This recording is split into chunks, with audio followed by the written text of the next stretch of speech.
शहर से बहुत दूर एक गांव था। उस गांव में एक बरगद का पेड़ था।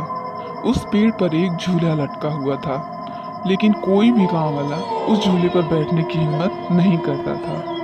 एक दिन घसीटा और उसकी पत्नी निर्मला सो रहे होते, तभी उन्हें खिड़की से किसी की रोने की आवाज सुनाई देती। उस आवाज से घसीटा की नींद खुल जाती है और वो कहने लगता कि ये कौन है जो इतनी रात को रो रहा है। जरूर उसी बरगद के पेड़ की तरफ से आ रहा है। वह अपनी पत्नी को उठाकर सारी बात बताता है। उसकी पत्नी डर जाती है। तब घसीटा कहता, तुम डरो नहीं, मैं अभी देखता हूँ। फिर घसीटा खिड़की की तरफ जाता है। खिड़की के बाहर देखकर उसकी आंखें फटी की फटी रह जाती हैं। उसी झूले पर एक औरत दिखाई देती है और वो औरत रो रही होती है। घसीटा अपनी पत्नी को भी उस झूले पर बैठी हुई औरत को दिखाता है। उसकी पत्नी अपने पति से कहती, कहीं ये वही चुड़ैल तो नहीं जो इस झूले पर कब्जा कर रही है।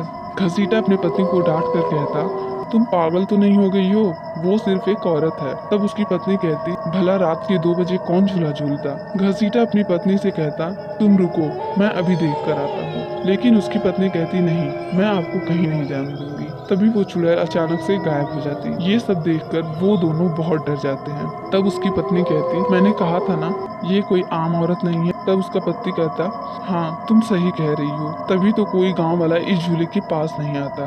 तब उसकी पत्नी कहती, आज तक तो सिर्फ इस झूले के बारे में अफवाहें सुनी थी, आज तो देख भी ली। मैं अब इस घर में और नहीं रह सकती। फिर अगले ही दिन निर्मला के भाई और उसकी पत्नी शहर से उसके घर आ जाते। निर्मला उन्हें देखकर बहुत खुश होती। फिर वे लोग पूरा दिन हंसी मजाक करके बिता देते हैं। रात होने पर नीलू की नजर खिड़की के बाहर झूले पर पड़ती है और वो अपने पति को बुलाकर उस झूले पर बैठने की जिद करती और कहती, हमारे शहर में तो ऐसा देखने को नहीं मिलता। उसका पति कहता, अरे रुको, अभी तो रात हो गया है, कल सुबह चलेंगे। इतना बोलकर बबलू सोने चला जाता। लेकिन नीलू उस झूले पर जाने की बबलू से जिद करने लगती। बबलू नीलू की बात अनसुना करके सो जाता। फिर नीलू सोचती, ये झूला तो घर के पास ही में है, मैं खुद चली जाऊंगी। इतना बोलकर नीलू अकेले ही घर से निकलकर उस झूले के पास पहुंच जाती।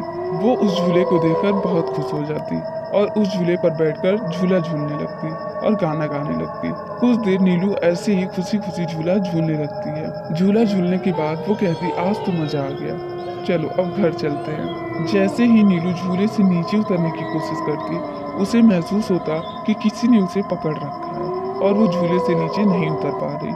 वो बहुत डर जाती है और कहती है, कौन है जो मुझे पकड़ा है। वो इधर उधर देखती है, लेकिन उसे वहाँ कोई नहीं नजर आता। वो डर जाती है और बचाने के लिए जोर जोर से चिल्लाने लगती। नीलू की आवाज़ सुनकर बबलू की नींद भी खुल जाती है। निर्मला और घसीटा भी उठ जाते हैं और भागते हुए बबलू के पास आते हैं और नीलू के बारे में पूछने लगते हैं।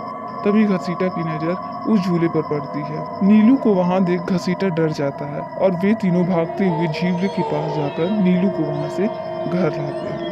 सुबह होने पर निर्मला नीलू को समझाती है कि आज के बाद उस झूले के पास कभी मत जाना, उस झूले पर किसी चुड़ैल का साया है। नीलू निर्मला की बात मान लेती है और कहती है, ठीक है दीदी, मैं उस झूले के पास कभी नहीं जाऊंगी। फिर रात होने पर सब सो रहे होते हैं। तभी नीलू की नींद खुल जाती है और उसकी आंखें लाल हो जाती हैं और उसके पैर भी उल्टे हो जाते हैं और वो घर से बाहर निकलकर फिर से झूला झूलने लगती है और जोर जोर से हंसने लगती है। हंसी की आवाज़ सुनकर उन सबकी नींद खुल जाती है। निर्मला और घसीटा भागते हुए बबलू के कमरे में आते हैं और नीलू को वहां ना पाकर परेशान हो जाते हैं। फिर वे सब जब खिड़की से बाहर झांकते हैं तो उनकी आंखें फटी की फटी रह जाती हैं।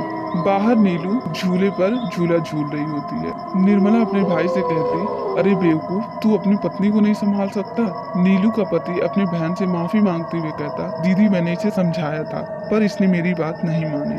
तब घसीटा कहता, अरे ये सब छोड़ो, जल्दी से नीलू के पास चलो, नहीं तो कोई अनर्थ हो जाएगा। वे तीनों भागते हुए झूले के पास पहुंच जाते हैं। निर्मला नीलू को डांटते हुए कहती, रे नास मिट्टी, तुझे एक बार के समझाने पर समझ नहीं आता।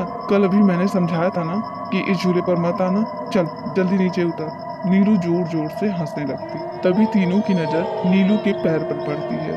उसके पैर को देखकर तीनों बहुत डर जाते हैं और समझ जाते हैं कि नीलू अब चुड़ैल बन गई है। वे तीनों डरकर वहां से भाग जाते। तभी उन्हें रास्ते में कुछ गांव वाले मिल जाते और गांव वाले घसीटा से पूछते, अरे भाई इतनी रात गए कहाँ भागे जा रहे हैं? तब घसीटा नीलू को झूला पर बैठने की सारी बात बताता है। फिर सब गांव वाले मिलकर वहां पहुंच जाते जहां नीलू झूला झूल रही होती। गांव का एक व्यक्ति चुड़ैल से कहता, ऐ चुड़ैल, बस बहुत हुआ, तूने हम गांव वालों को बहुत परेशान किया। तेरी वजह से गांव में कोई भी रात को इस रास्ते से गुजरने की हिम्मत नहीं करता था, लेकिन बस आज तेरा खेल खत्म करके ही रहेंगे।